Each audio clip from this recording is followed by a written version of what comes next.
बच्चों के गम को पहचानिए। बच्चों में उदासी की निशानियां।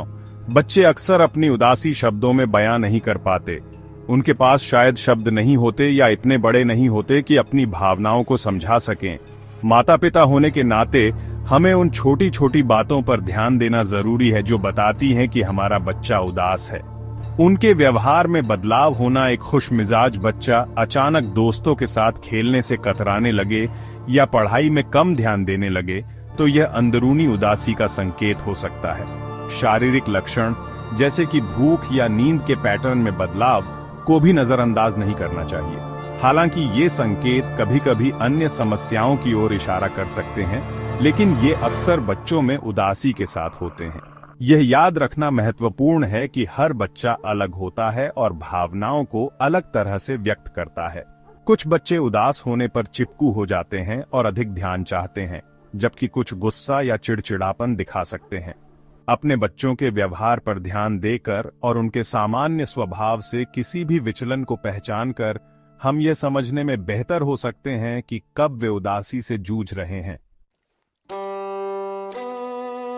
माता पिता का प्यार, ध्यान देने और समझने का महत्व।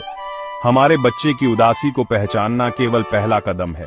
उनकी भावनाओं को समझना और उनके लिए खुलकर बात करने के लिए एक सुरक्षित जगह बनाना भी उतना ही महत्वपूर्ण है।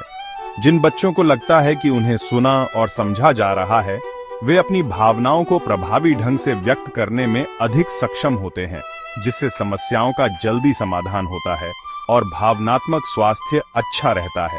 बच्चे की उदासी को महत्वहीन समझना या इससे भी बदतर उनके अनुभवों की तुलना दूसरों से करना उनके भावनात्मक विकास के लिए हानिकारक हो सकता है। तुम्हारे पास उदास होने की कोई वजह नहीं है या दूसरों के साथ इससे भी बुरा होता है, जैसे वाक्य उन्हें ऐसा महसूस करा सकते हैं कि उनकी भावनाएं मायने नहीं रखती और वे भविष्य में अपनी भावनाओं को साझा करने से हिचकिचा सकते हैं। इसके बजाय उनके साथ सहानुभूति और समझ के साथ पेश आएं। उन्हें बताएं कि उदास होना ठीक है और आप उनके लिए हैं। एक गर्मजोशी से गले लगाना, सुनने के लिए तैयार कान और एक दिलासा देने वाली उपस्थिति बहुत बड़ा बदलाव ला सकती है। बातचीत का पुल बनाना। अपने बच्चे का समर्थन करने के लिए व्यावहारिक कदम। एक बार जब आप अपने बच्चे की उदासी को समझ लेते हैं, तो उसे दूर करने में उसकी मदद करने का समय आ जाता है। उनके लिए अपनी भावनाओं को साझा करने के लिए एक सुरक्षित और आरामदायक माहौल बनाकर शुरुआत करें। ये उनके कमरे में एक शांत कोना, पार्क में टहलना या बस सोफे पर गले लगना हो सकता है। उन पर सवालों की बौछार करने से बचें, क्योंकि इससे वे घबरा सकते हैं। इसके बजाय खुलेआम बातचीत शुरू करने वाले वाक्य कहें, जैसे आज तुम थोड़े उदास लग रहे हो, क्या तुम कुछ बात करना चाहोगे? या मैंने देखा है कि तुम लेटली अपना फेवरेट गेम नहीं खेल रहे हो, क्या कोई बात परेशान कर रही है? इन स्थितियों में ध्यान से सुनना महत्वपूर्ण है। अपने बच्चे पर पूरा ध्यान दें, आंखों का संपर्क बनाए रखें और यह दिखाने के लिए कि आप ध्यान दे रहे हैं, सिर हिलाने जैसे गैर शाब्दिक संकेतों का प्रयोग करें। जब तक वे विशेष रूप से सलाह न मांगे, तब तक बीच में बोलने या समाधान देने से बचें। कभी कभी उन्हें बस यह महसूस करने की जरूरत होती है कि उन्हें सुना और समझा जा रहा है।